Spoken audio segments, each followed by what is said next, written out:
এটি হচ্ছে একটি 1000 ওয়াট জংফা সোলার ইনভার্টার। এটা হালকা মডিফাই করে প্রায় 2 মাসের উপরে ব্যবহার করতেছি।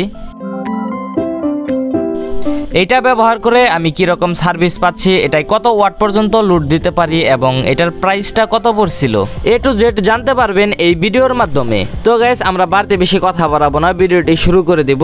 গাইস, ভিডিওটি শুরু করার আগে আপনাদের কাছে ছোট্ট একটি রিকোয়েস্ট রইল, এই ভিডিওতে একটি লাইক করে দেন। আর আপনি যদি আমাদের পেজের নতুন হয়ে থাকেন তাহলে পেজটি ফলো করে দেন। আর যারা ইউটিউব থেকে দেখতেছেন তারা চ্যানেলটি সাবস্ক্রাইব করে দেন।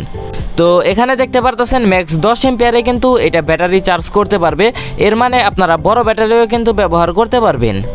এবং এটার মাঝে কিন্তু ইউপিএস মোড আছে, যে কারণে কারেন্ট চলে যাওয়ার পরেও এটা কোনো রকম রিস্টার্ট নেয় না। সম্পূর্ণ জানার আগে এটা আগে আমরা আনবক্স করে নেই, বিস্তারিত পরে জানি। ওকে, এবার আমরা আমাদের ইনভার্টারটি বের করে নিব।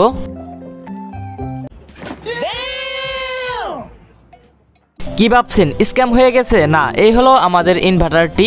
আচ্ছা, আগে আমরা এটার বিস্তারিত জানবো। ফার্স্টেই এখানে একটি ফ্যান নামে অপশন দেখতে পারতেছেন, কুলিং ফ্যান। এটা সম্পূর্ণই অটো, ব্যাটারি যখন চার্জ হয় তখন ঘুরে এবং এটা গরম হয়ে গেলে তখন ঘুরে। আর এটা আউটপুট এসি 230 ভোল্ট। আর এখানে দেখতে পারতেছেন ফল্টের একটি রেড কালার বাতি আছে। এই বিষয়টি আমার খুবই ভালো লেগেছে। কখনো যদি ওভারলোড বা শর্ট সার্কিট হয়ে যায় তাহলে কিন্তু এই ফল্টের বাতি জ্বলে ওঠে, এটার মধ্যে কোনো রকমই চাপ পড়ে না। এবং পাশে আছে একটি পাওয়ার ইন্ডিকেটর। আচ্ছা, এবার অপর পাশে দেখি। এই দুইটা হচ্ছে ব্যাটারি ইনপুট হবে, 12 ভোল্ট ইনপুট। আর এটা হচ্ছে একটি ব্যাকআপ সুইচ। যখন এটা অন করে দেবেন তখন বিদ্যুৎ চলে যাওয়ার পরে এটা অটো স্টার্ট নেবে, আর এটা অফ রাখলে বিদ্যুৎ চলে যাওয়ার পরে এটাও অফ হয়ে যাবে। আর এখানে দেখতে পারতেছেন একটি 5 ভোল্ট ইউএসবি পোর্ট। এটার মাধ্যমে আপনারা খুব সহজেই মোবাইল ফোন চার্জ করতে পারবেন। আর এই দুইটা হচ্ছে সোলার। যদি সাথে সোলার ব্যবহার করতে চান তাহলে সোলারের দুইটি তার এই জায়গায় লাগিয়ে দিলেই কিন্তু দিনের বেলায় সোলার থেকে বিদ্যুৎ তৈরি হবে এবং সোলার থেকে কিন্তু ব্যাটারি চার্জ হবে। এরপরেই হচ্ছে এটা চার্জিং ইন্ডিকেটর লাইট এবং পাওয়ার ইন্ডিকেটর লাইট। এখন অনেকের মনেই প্রশ্ন, এটার ভিতরে কীরকম কন্ডিশন। এর আগেও আমি একবার খুলে দেখেছি, ভিতরে কিন্তু কন্ডিশন মোটামুটি ভালোই, মানে অনেক ভালো।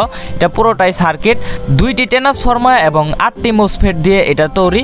আপনারা যদি বলেন তাহলে একসময় এটা খুলে দেখাবো। আর এটা সঠিকভাবে ব্যবহার করতে আপনাদের এরকম একটি 3 পিন সকেট লাগাতে হবে। এখানে একটু ভালো করে খেয়াল করুন, এখানে একটু মিস্টেক আছে। এটার যে নেগেটিভ তারটি আছে সেটা আপনারা পজিটিভে লাগাবেন, আর পজিটিভ তারটি আপনারা নেগেটিভে লাগাবেন।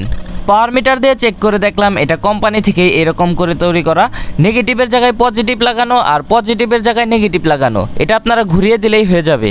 আর বিশেষ করে এটার যে এসি 230 ভোল্ট আউটপুট বের হবে, এটা আলাদা বুট করে ব্যবহার করবেন, কারেন্টের সাথে নিউট্রাল বা ফেজ যাতে কোনোটাই এক না হয়।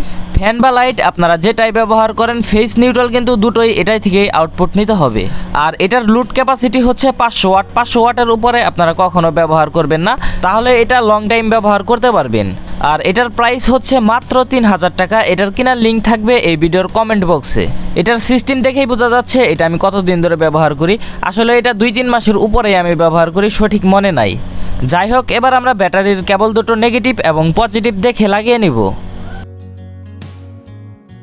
এটা চেক করে দেখাতে বড় ব্যাটারিটি এখানে আনা সম্ভব হলো না, তার জন্য আমার কাছে আছে একটি ব্যাটারি প্যাক। আসলে এটা দিয়ে কাজ করবে কিনা আমি নিজেও জানি না, আসুন চেক করে দেখা যাক। ইনভার্টারটি ব্যাটারির সাথে সংযোগ করে নিলাম। এবার আসুন আমাদের 60 ওয়াটের একটি লাইট জ্বালিয়ে দেখি চলে কিনা।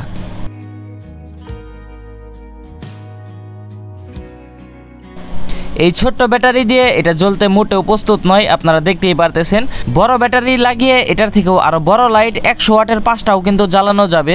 বড় ব্যাটারি লাগিয়ে 3টি সিলিং ফ্যান, একটি লাইট এবং রাউটারের মতো ডিভাইসগুলো চালু রাখতে পারবেন। আচ্ছা, আমাদের ব্যাটারি যেহেতু ছোট, আমরা তাহলে ছোট ছোট লোড দিয়ে দেখি। দেখুন, এটা কিন্তু এখন ঠিকঠাকই জ্বলতেছে এবং মোবাইল ফোনও কিন্তু ঠিকঠাকই চার্জ উঠতেছে, দেখুন। যাই হোক গাইস, এই ছিল আজকের ভিডিওটি ভালো লাগলে ভিডিওতে একটি লাইক করে দেন। আর আপনি যদি আমাদের পেজের নতুন হয়ে থাকেন তাহলে পেজটি ফলো করে দেন। আর যারা অলরেডি ফলো করে দিয়েছেন তাদেরকে অসংখ্য ধন্যবাদ। তো ভালো থাকবেন সবাই, আল্লাহ হাফেজ।